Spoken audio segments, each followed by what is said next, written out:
ഇത്ര വലിയ ഉറക്കം? ഞാൻ വരുന്നത് നിനക്ക് കാത്തിരുന്നൂടെ? എന്താ പതിവില്ലാതെ? എന്റെ പതിവ് നിനക്കെങ്ങനെ അറിയാം? കുടിച്ചിട്ടുണ്ടല്ലേ? ഉണ്ട്. എന്താ ഇഷ്ടമായില്ലേ?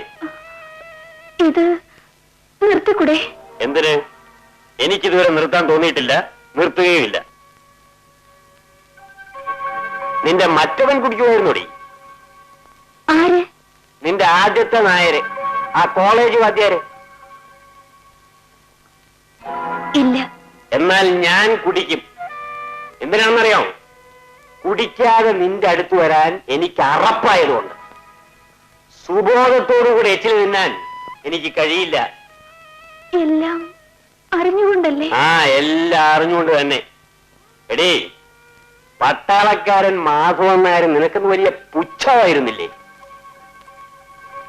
എന്നെ വിവാഹം കഴിക്കാൻ ഇഷ്ടമല്ലെന്ന് പറഞ്ഞവളല്ലേ നീ? മദ്യത്തിന്റെ മണം നിനക്ക് സഹിക്കുന്നില്ല അല്ലേ? എന്നാ നിനക്ക് സഹിക്കാൻ കഴിയുമെന്ന് ഞാനൊന്ന് നോക്കട്ടെ.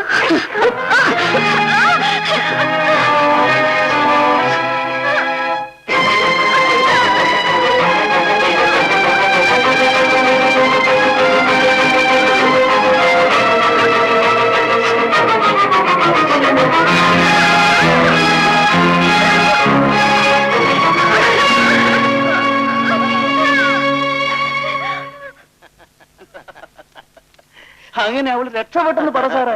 ഏതോ ഒരു എക്സ്മിലിറ്ററിക്കാരനെയാ കെട്ടിയത്. പഴയ അടുപ്പക്കാരനായിരിക്കും. ആയിരിക്കും. ഏതായാലും അവള് ഡിഫൻസ് ഫോഴ്സിനെ കുറിച്ച് അറിവുള്ളവൾ. അത് ശരിയാ. ഈ ഉണക്ക അധ്യാപകനെ എത്ര നാള് സഹിക്കും സാറേ? അതും ശരിയാ.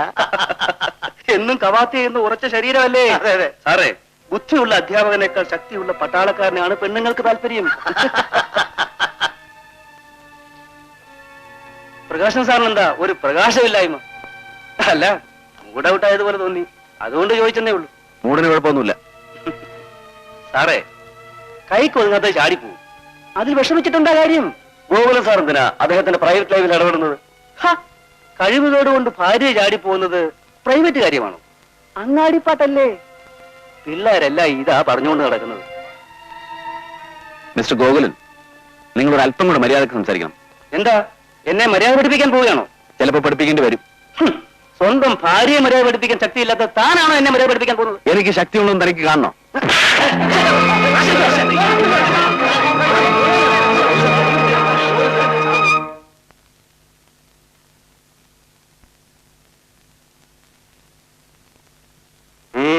എന്താടി? എനിക്കൊന്ന് വീട്ടിൽ പോയാൽ കൊള്ളാം. നമുക്ക് പോകുന്ന വഴിക്ക് മാം സാബിനെ വീട്ടിൽ ഡ്രോപ്പ് ചെയ്യാം. എന്തിനാടി വീട്ടിൽ പോകുന്നത്? ഓ, ഇവിടത്തെ വിശേഷങ്ങൾ വിളമ്പാനായിരിക്കും. തൽക്കാലം അത് വേണ്ട. അമ്മയൊന്ന് കാണാൻ. അവരെന്താ ചാകാൻ കിടക്കുന്നു? അമ്മയെ കാണാനിട്ട് നിനക്ക് ഉറക്കം വരുന്നില്ല അല്ലേ? നിന്റെ മറ്റവന്റെ കൂടെ ഇരുന്നപ്പോഴും എന്നും വീട്ടിൽ പോകുമായിരുന്നോടി? ഇതൊരു കാര്യം ഞാൻ പറഞ്ഞേക്കാം, ഈ വീട്ടിൽ നിന്ന് നീ പുറത്തിറങ്ങരുത്. നിന്റെ തള്ളയോ നക്കിപ്പുള്ള അമ്മാവനോ ഈ വീടിനകത്ത് കയറാനും പാടില്ല. കയറിയാൽ അടിച്ച് ഞാൻ കാലൊടിക്കും.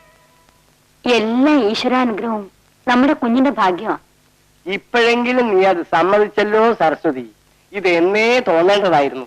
കല്യാണം കഴിഞ്ഞിട്ട് 3 മാസമായല്ലോ. മാധവൻ നായരും അവളും ഇങ്ങോട്ടൊന്ന് വന്നു പോലില്ലല്ലോ. അവൾക്ക് അവിടെ പരമ സുഖമല്ലേടി.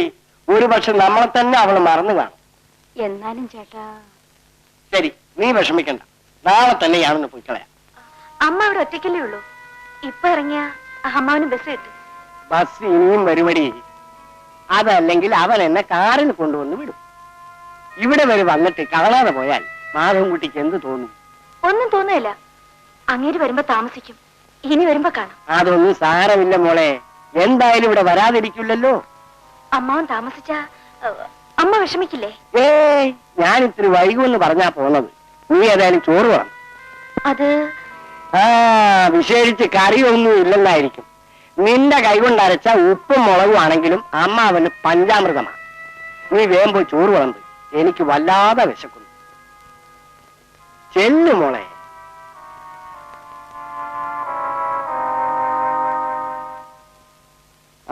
ഇത്രയും കറികൾ ഉണ്ടായിട്ടാണോ നീ നിന്ന് പരിങ്ങിയത്? അമ്മാവന് ഇതൊക്കെ മതി മോളെ. നീ ആ സാമ്പാറും കുഴിക്ക്.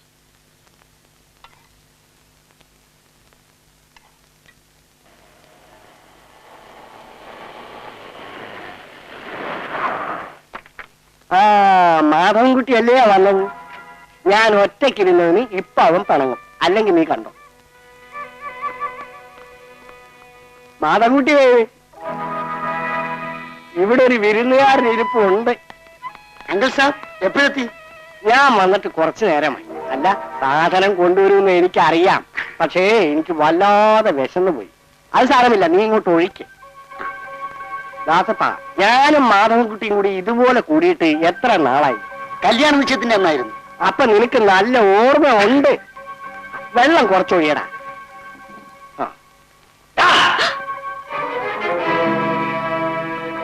ആര് പറഞ്ഞാ നിന്നോട് കുപ്പി തുറക്കാൻ? അമ്മാവന് കാരണം നാറികളെ സൽക്കരിക്കാനല്ല ഞാനിത് വാങ്ങിക്കൊണ്ടുവന്നത്. മാധവൻകുട്ടി, ആ മാധവൻകുട്ടി തന്നെയാ പറയുന്നത്. എടീ, വരുന്നവർക്കൊക്കെ വെച്ചോളുമ്പോ നിന്റെ സത്താണോടി? നിന്റെ സ്വന്തക്കാർ ഒറ്റ എണ്ണത്തിന് ഈ വീടിനകത്ത് കയറ്റരുതെന്ന് നിന്നോട് ഞാൻ പറഞ്ഞിട്ടില്ലേ? മേലിൽ ഇത് ആവർത്തിച്ചാൽ ചവിട്ടി നിന്നെ ഞാൻ.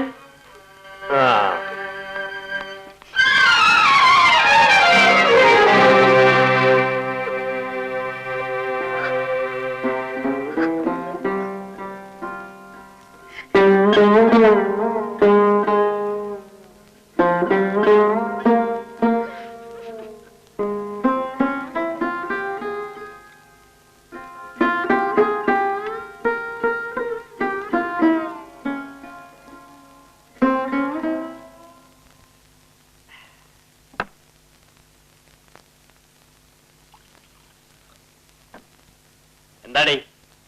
അമ്മാവൻ ഇങ്ങനെ അപമാനിച്ചു വിട്ടത് ശരിയായില്ല. പിന്നെ എങ്ങനെ വിടണം? മുത്തുക്കുടിയും ചെണ്ടമേളമായിട്ടോ? എന്റെ അച്ഛന്റെ സ്ഥാനത്തുള്ള മനുഷ്യനാണ്. എന്ന് വെച്ച് ഞാൻ അയാളെ തൊഴണോ? ഇത് നിന്നോട് ഞാൻ പറഞ്ഞിട്ടില്ലേ, നിന്റെ വീട്ടിലുള്ള ഒറ്റ എണ്ണത്തിന് ഈ പഠിക്കകത്ത് കയറ്റരുതെന്ന്? അതിനൊക്കെ തെറ്റ്. അവരെന്ത് ചെയ്തു? അതാ നാറിയോട് തന്നെ ചോദിക്കേ. പണ്ടയാൾ നിന്നെ എനിക്ക് കെട്ടിച്ചു തരാമെന്ന് വാക്ക് തന്നാടി. എന്നിട്ടിപ്പൊ സെക്കൻഡ് ഹാൻഡ് ആയപ്പോ എന്റെ തലയിൽ വെച്ച് കിട്ടിയിരിക്കുന്നു. ഞങ്ങൾ അങ്ങോട്ട് വന്ന് അപേക്ഷിച്ചില്ലല്ലോ. ആ പട്ടി, നിന്റെ അമ്മാവൻ എന്റെ കാലിൽ വീണ് കെഞ്ചിയിട്ടാണ് ഞാൻ സമ്മതിച്ചത്. എന്തിനു സമ്മതിച്ചു? അന്നെന്നെ വെറുത്തതിന് നിന്നോട് പകരം വീട്ടാൻ. നിങ്ങളൊരു മൃഗമാണ്.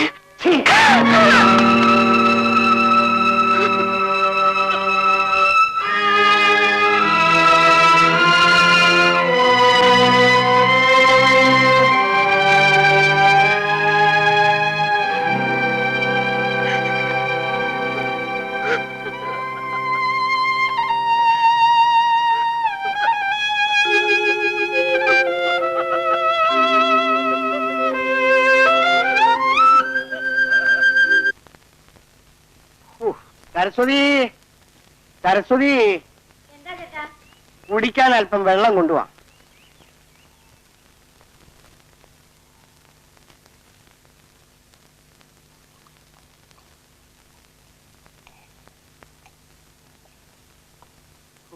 ചേട്ടൻ എന്താ പെട്ടെന്ന് ഇനി പോന്നത്?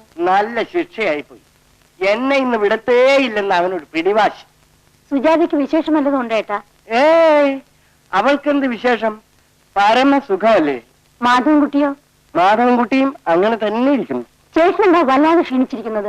ഊണ് കഴിച്ചില്ലേ? കഴിച്ചില്ലെന്നോ? കഴിക്കാതെ അവൻ വിടൂ.